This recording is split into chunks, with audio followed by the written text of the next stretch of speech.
अपनी सुरीली आवाज से देश और दुनिया पर दशकों तक राज करने वाली अब इस दुनिया में नहीं है। देश की स्वर कोकिला कही जाने वाली लता मंगेशकर को गए हुए पूरा 1 साल बीत गया है। स्वरों की मल्लिका और भारत रत्न से सम्मानित लता मंगेशकर ने रविवार 6 फरवरी को इस दुनिया को अलविदा कह दिया। इस खबर ने पूरे देश को झकझोर के रख दिया था। बता दें कि लता मंगेशकर 8 जनवरी को कोरोना वायरस से संक्रमित हो गई थी, जिसके बाद से ही उनकी स्थिति ठीक नहीं थी। 92 साल की लता मंगेशकर को कोरोना के साथ निमोनिया भी हो गया था, जिसके चलते वो मुंबई के ब्रीच कैंडी अस्पताल में भर्ती थी। यहाँ उन्हें आईसीयू में रखा गया था। फैंस भी उनके लिए दुआ मांग रहे थे, लेकिन वो हर किसी को रोता बिलखता हुआ छोड़कर चली गईं।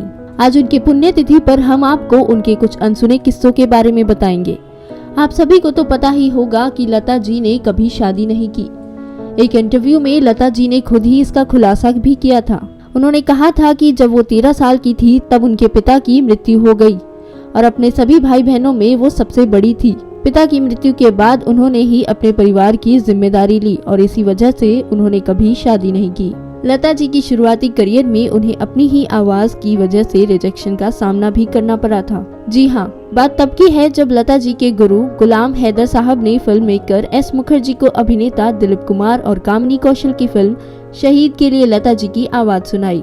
इस दौरान उनके गाने को बड़े ध्यान से सुनने के बाद मुखर्जी ने कहा कि वो अपनी फिल्म में काम नहीं दे सकते क्योंकि उनकी आवाज बहुत ही ज्यादा पतली है। इसके बाद उन्होंने दिलीप कुमार को अपना गाना सुनाया। लता जी ने जैसे ही गाना शुरू किया, दिलीप कुमार ने उन्हें टोकते हुए कहा कि मराठियों की आवाज से दाल भात की गंध आती है।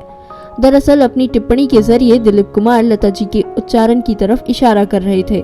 दिलीप कुमार की इस टिप्पणी के बाद लता जी ने हिंदी और उर्दू सीखने के लिए एक टीचर रखा और अपनी उच्चारण को सही किया।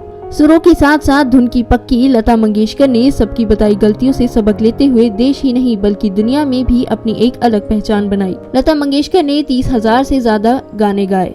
वो भारत के तीनों सर्वोच्च नागरिक सम्मान भारत रत्न, पद्म भूषण और पद्म विभूषण सहित और 4 फिल्मफेयर पुरस्कारों से नवाजी जा चुकी हैं। 1948 में लता दीदी ने फिल्म महल का गाना आएगा आने वाला गाया था। इस गाने को मधुबाला पर फिल्माया गया था। ये वही गाना था जिसने लता दीदी को हिंदी सिनेमा में बतौर सिंगर पहचान दिलवाई। कड़ी मेहनत के बाद लता मंगेशकर को देश की स्वर कोकिला कहा जाने लगा। न केवल भारत बल्कि विदेशों में भी लता जी के चाहने वालों की कमी नहीं थी। एक वक्त ऐसा भी आया जब सुरों की मल्लिका ने मोहम्मद रफी के साथ गाने से मना कर दिया। दोनों में किसी बात को लेकर लगभग 4 साल तक अनबन थी। मीडिया रिपोर्ट्स में इस अनबन की वजह गाने के लिए मिलने वाली रॉयल्टी को बताया गया, जिस पर दोनों के अलग अलग विचार थे। हालांकि बाद में फिर दोनों की बातचीत शुरू हुई और दोनों ने फिर एक साथ काम करना शुरू कर दिया। जब लता मंगेशकर 32 साल की थी तो उन्हें स्लो पॉइजन भी दिया जा रहा था। हालांकि इस मामले में अभी तक खुलासा नहीं हो सका कि आखिर उन्हें मारने की कोशिश किसने की। वो कौन लोग थे जो लता मंगेशकर को मारने की साजिश रच रहे थे। बहुत कम लोगों को ये बात पता होगी कि लता जी स्पाइसी खाने की बहुत शौकीन थी। वो एक दिन में 12 मिर्च तक खा लेती थी। उनका मानना था कि मिर्च खाने से गले की मिठास बढ़ती है। बता दें कि लता मंगेशकर ने अपने आखिरी गीत सौगंध मुझे इस मिट्टी की साल 2019 में रिकॉर्ड किया था, जिसे मयूरेश पई ने भारतीय सेना और राष्ट्र को श्रद्धांजलि के रूप में कंपोज किया। इसे 30 मार्च 2019 को रिलीज किया गया था।